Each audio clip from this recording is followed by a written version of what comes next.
Welcome back to another midweek Modern Craftsman. Are you struggling with the perception of being too expensive? I'm here to tell you you are not alone. I recently spoke with a client, a solid contractor, like many of us, who was dealing with that very feedback after moving to a new market. He knew his value and he knew his numbers were on point, but the doubts from his surroundings started chipping away at his confidence.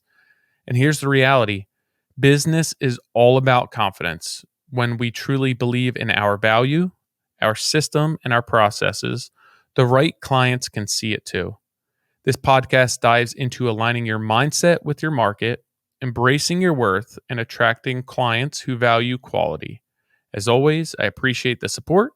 And if you need anything, reach out to me at tyler@trghomeconcepts.com. Let's get to it.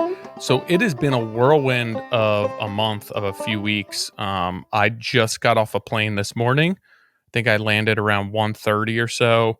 Nick and I record at 2:30. So I was in Cleveland, but I guess 3 weeks ago I was in Cleveland working with Habitat, Loctite, Fine Home Building. I got home the following week. I went to Minnesota with Anderson.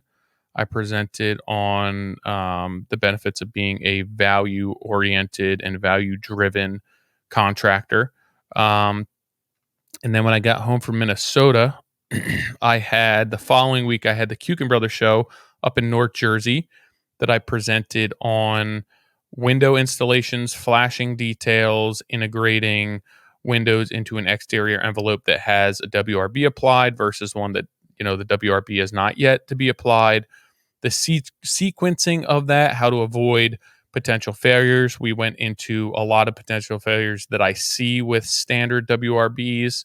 So I had 2 displays for that presentation. The consequences of a failed window installation, and how that wreaks havoc on not only the exterior envelope of a building, but the interior and the health of that building and the occupants. And then I also had 2 more displays where I presented on installing windows and bucks with a 2-inch combination sheathing rigid foam exterior panel. So as the code is changing and we are moving more towards that continuous insulation on the exterior of a building, I know Anderson has been wanting to get more education and content out there with that. So working with Kuchen Brothers and Anderson, that's what we decided to cover. Basically, how to install these windows, make sure that you have adequate support for the nailing flange, how you're flashing, how you're tying the window bucks into the exterior envelope, if there's trim going on. And then when I got done that show, which I have some interesting takeaways from that show. I don't know if I'll get to it or not.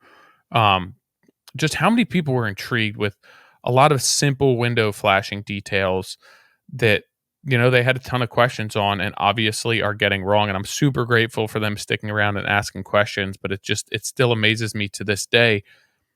Like, windows go in every building, and Tyvek has been around, or standard WRBs have been around for so long, and how we're still not getting those details right, and we're still not sequencing them right. So it's really great to see a ton of people very involved with that presentation, asking a lot of questions and staying afterwards and coming up and looking at the set up close.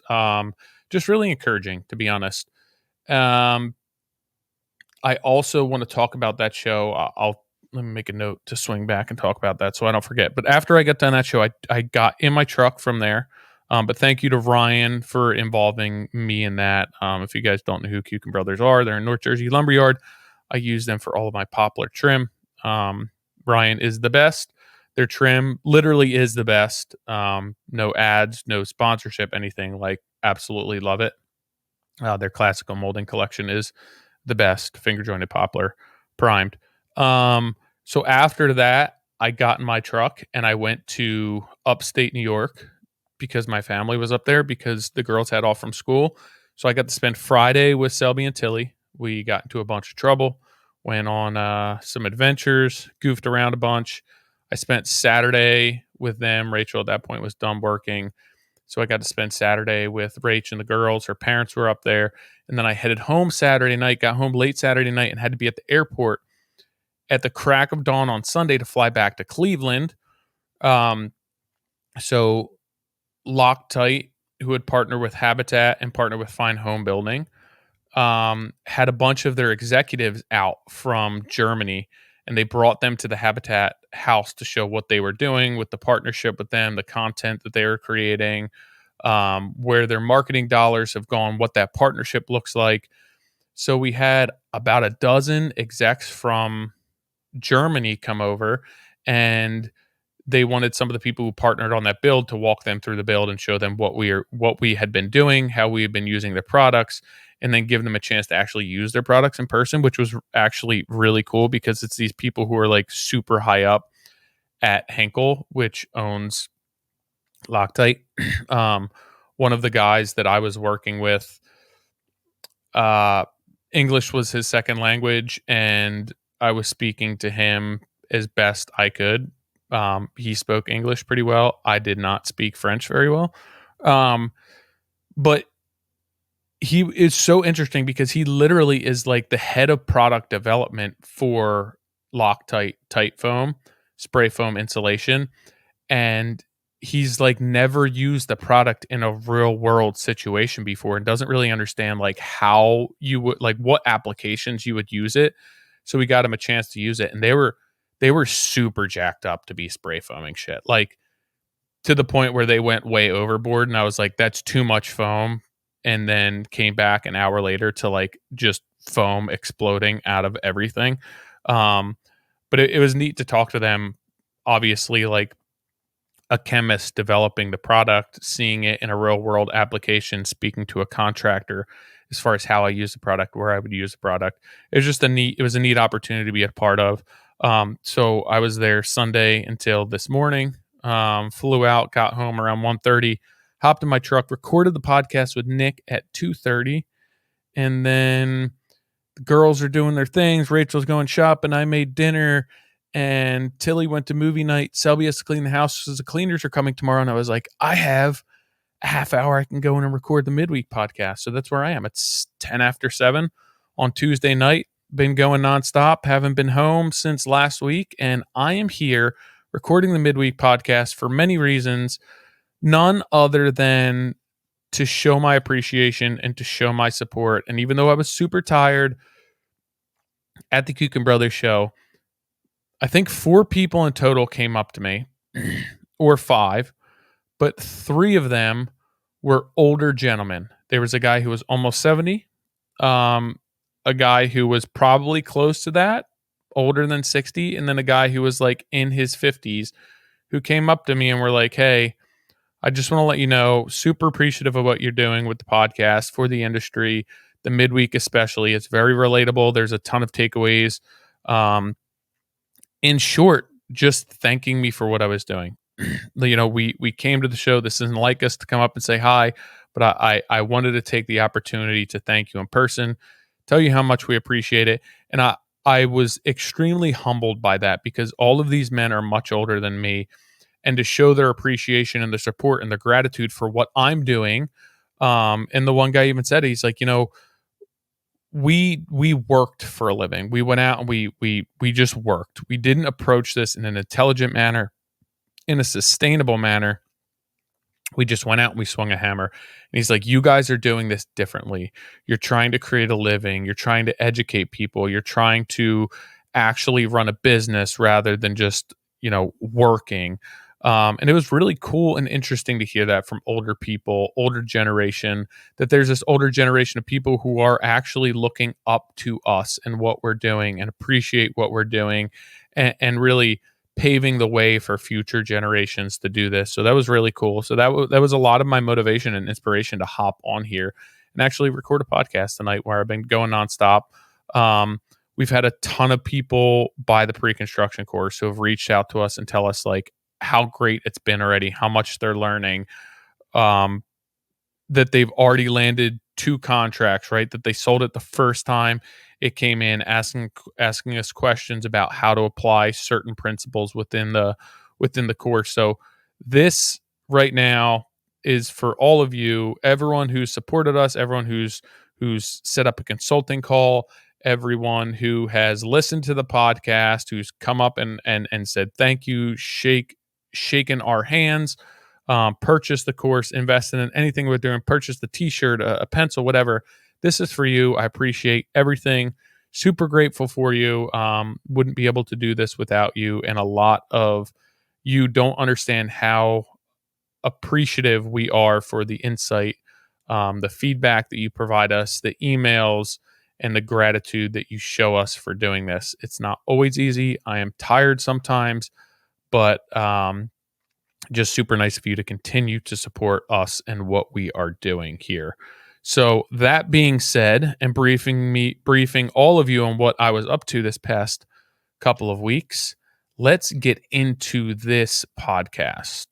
Years ago, I spent every free moment after work, after dinner, and even on the weekends chasing leads, pricing jobs for free, and giving away design advice to clients who, quite frankly, never intended to pay me a dime.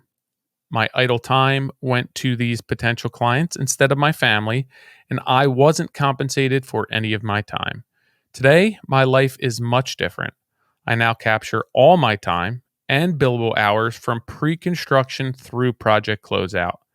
If you are tired of competitively bidding projects, bleeding time, and losing money, check out our pre-construction course on the website. If you don't make back the cost of the course with your first pre-construction contract, we will refund you in full. This is a no-brainer, an investment that will transform your business and your life. If you have any questions, reach out to me, Tyler, at trghomeconcepts.com. Head to the website, www.moderncraftsman.co. There is a course tab. Click that and enroll today. Over the past 2 years, I've spoken with over 65 consulting clients, some in a single session and others through ongoing calls. And my biggest takeaway? As small residential builders, contractors, and remodelers, we collectively struggle with profitability, capturing our time, marketing, and proper lead generation.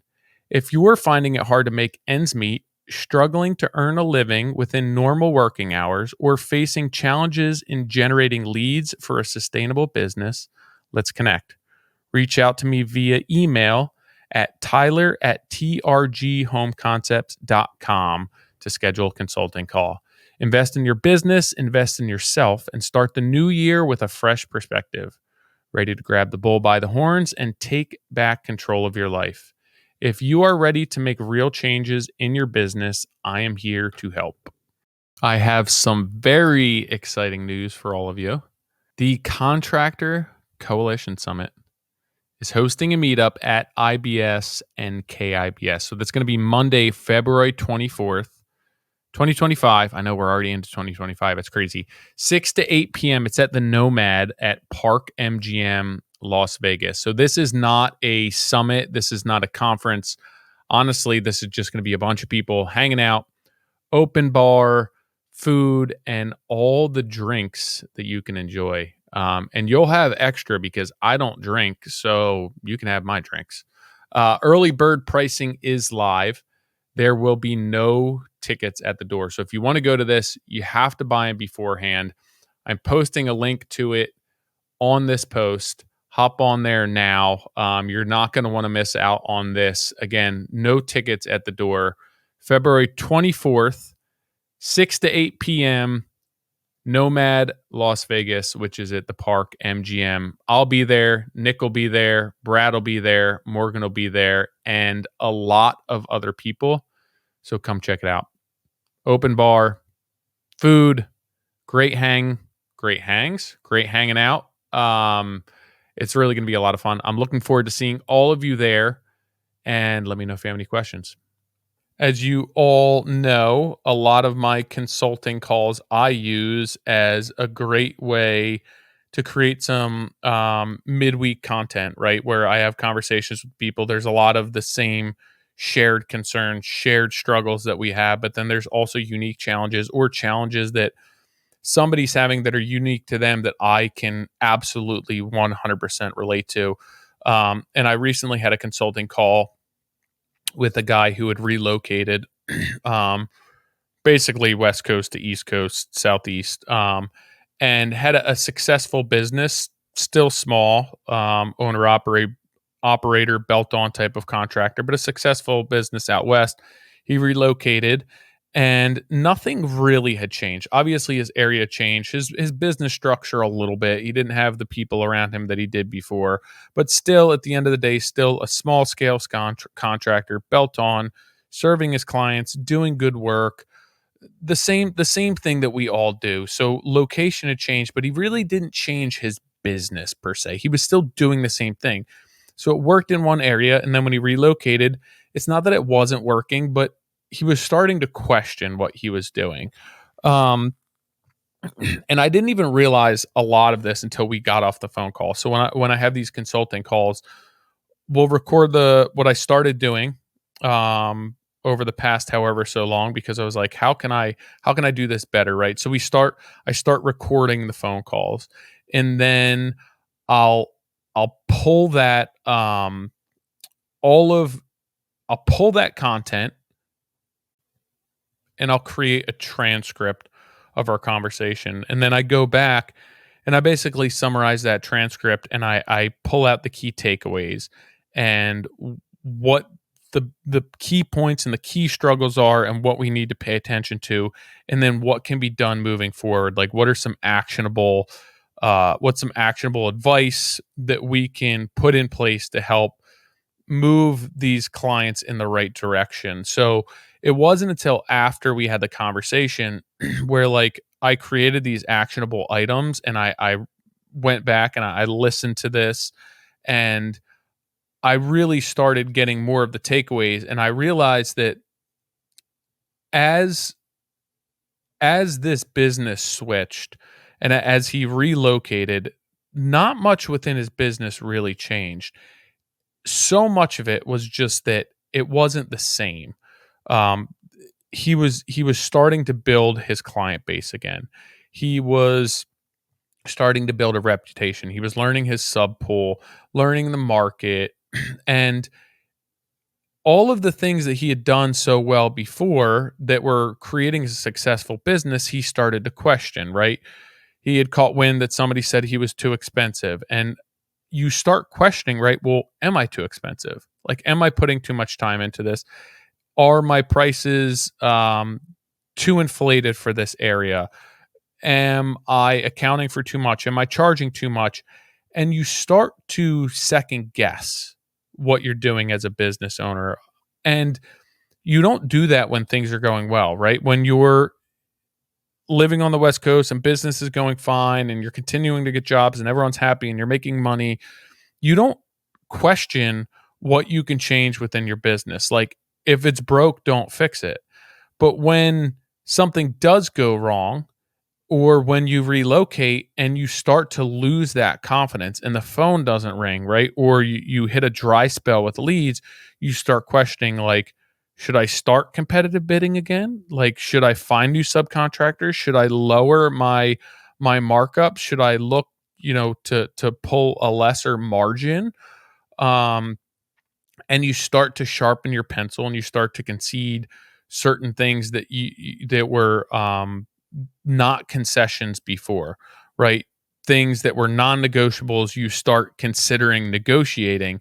And I realized that so much of that is just business confidence. And when things don't go according to plan, and when things don't go our way, we start to question, hey, is what we're doing the right move? Are we going about this the right way? And so much of that comes from just being slow, or business not being the same way as it was before, or having a couple of months where the phone doesn't ring, or a couple of clients telling you no, or not signing up for jobs, or not being able to sell, or an architect passing on you. There's so many reasons that our confidence can be affected outside of our own control.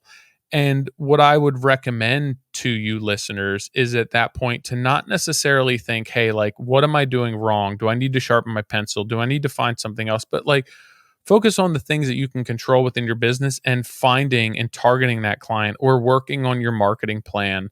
Um, getting reviews from clients, making sure that you're pitching to the right clients rather than like, hey, how can I suit my clients' needs better at I don't want that to come at a detriment to you or a detriment to your business. So when things don't go according to plan, understand that this worked at some point. Like your systems and your processes work. Maybe they need some fine tuning. Maybe there's certain things that need to change, but you're not doing something wrong. So do not look at yourself and be like, well, what can I change? What can I concede on these jobs? How can I sharpen my pencil? Look, how can I differentiate myself? How can I better my business? How can I set myself apart? What are there things that I can do to become involved with this community, to build a more robust network, right? I'm new here. Like people don't know me, they don't trust me. I'm not confident in myself being here, so how am I going to sell that to clients, right? So you have to understand that you have to be confident in your business. You have to be confident in your services. You have to be confident in your client base that you're selling. When all of those things come to a head and you are able to relinquish the self-doubt, you will be able to sell the projects that you want to your clients. Um, your business model and your pricing more than likely don't need to change. Your mindset needs to change. Your confidence needs to change. You need to understand that there's value in what you're doing and that there's clients that want what you want, and that sometimes success is less about your skill set, right? It's less about those like quantitative qualities and more about the qualitative qualities. Um, how you carry yourself, the confidence that you have in yourself and in your team and in your numbers, your ability to properly sell the value of your company and your process and what you're doing and how that is an investment in their own home, and how what you do is different, and how, yeah, maybe I am slightly more money, but it's because of this, and this. And when you start being confident in yourself and you start becoming confident in your process and who you're selling and what you're selling, things will change. It's going to take time. When there's a slow period or my phone doesn't ring for a month or two, I start wondering like, should I be less selective, right? Should I shape my business offerings and tailor them more towards a broader spectrum of clients? And as soon as I do that, it actually ends up coming at a detriment to my business immediately and down the road, because I'm almost better off, right? If I've spent the last 14 years building a business to serve a specific client and execute at a specific level, if all of a sudden I'm going to take a step backwards and I'm going to shift the efforts and shift the focus of my business, one, my numbers aren't established to live in that world, so it's probably not going to work out. But two, now I'm working at a reduced rate and everything that I do is now based around a different rate. I would almost be better off not taking those projects and spending my time focusing on how to better my business with respect to whatever that may be. If it's training, if it is networking, if it's marketing, if it's building a more robust lead generation, refining my funnel, spending time updating my website, social content strategy. Like I'm better not taking that project and not reducing my fees or not sharpening my pencil or not working for the clients that don't fit my avatar, and actually spending time on my business, because that's going to have the long-standing results that I want, right? Everything that I've worked towards. And there's a balance there, right? If you have a business that has an overhead and you have to feed a machine and like you need to keep the lights on, you can't just say, well, I'm not going to work. But you have to be careful of going, like there's an in between, and you have to be careful of going too far in one direction or the other. Um, if you've built a business that's based around doing a specific type of work for a specific client at a specific rate, to shy away from that and start to live in another world may wind up being a mistake for you. And I would highly suggest that you look at ways that you can continue to be successful and thrive in the world which you've built your business to live in, how you can become more visible and more successful in that world than just taking on projects to keep yourself busy. Um, the client that I spoke with on the phone actually followed up with me, I think the following week, and said, like, hey, really appreciate the conversation that we had. I actually wanted to get a testimonial from him, so it was a great opportunity to ask for a testimonial from him. But he was like, I realized after the fact that, you know, I wasn't super confident in what I was doing. I did relocate, and I was starting to second guess what I was doing and if it was right and if it was going to work.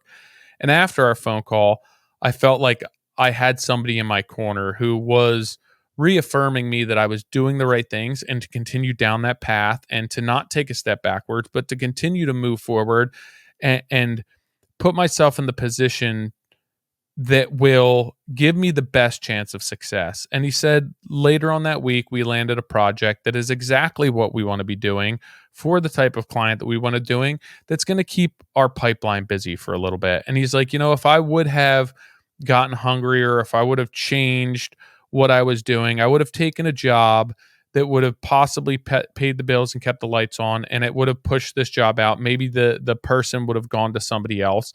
Um, there's so like, thinking about this, there's so many hypotheticals that could have come from him just being hungry and taking anything that came across his plate, but he didn't. He scheduled a phone call with me. He got on a phone call. He discussed things that he could implement, things that he could do differently, things to increase his margin of success or his potential for success within the business.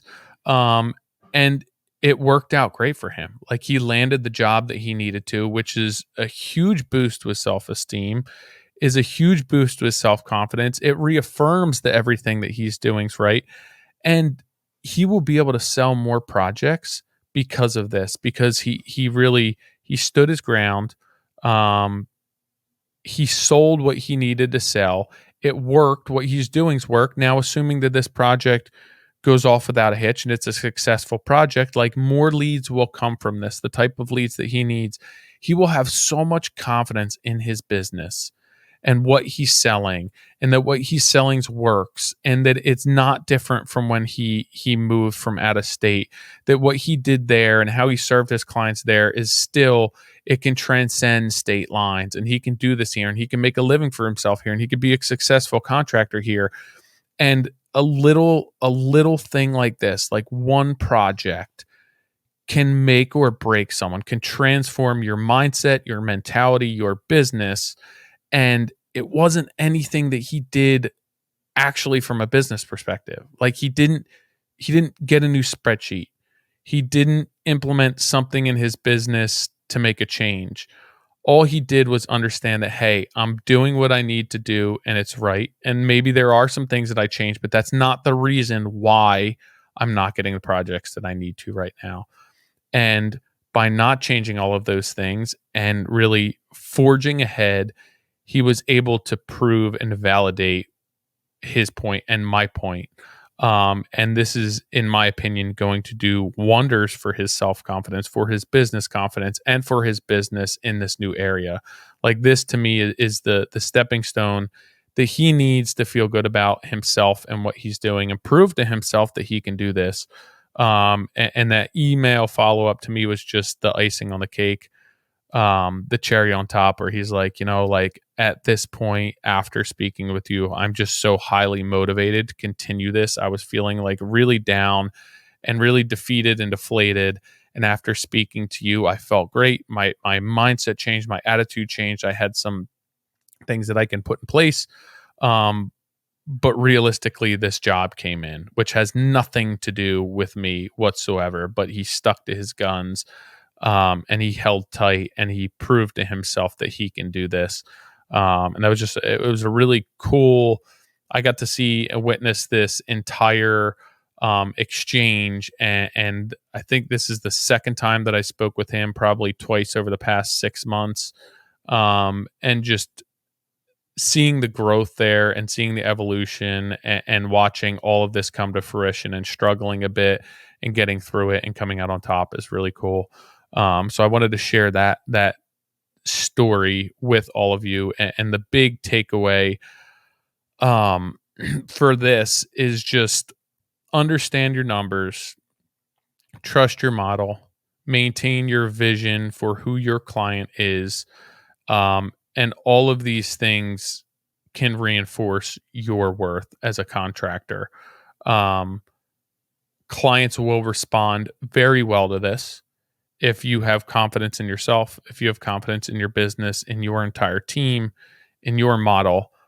Clients will definitely pick up on that, and it will make the selling so much easier when you are confident in your business and in yourself. So I hope that you all enjoy that story. It was definitely a highlight on my week a couple of weeks ago to see all of that come to fruition and see those consulting calls pay off and help this guy keep his head up and grind through it and ensure that he is in fact doing everything right and that there are more opportunities for success for him. So everyone, I'm signing off. It's late. Enjoy your night. Enjoy your week. If you have any questions, reach out to me. I appreciate all of you. I appreciate everyone with all the traveling, all the trade shows, everyone coming up to me and saying hi. Yeah, that's it. Have a good week. I'll catch you guys later.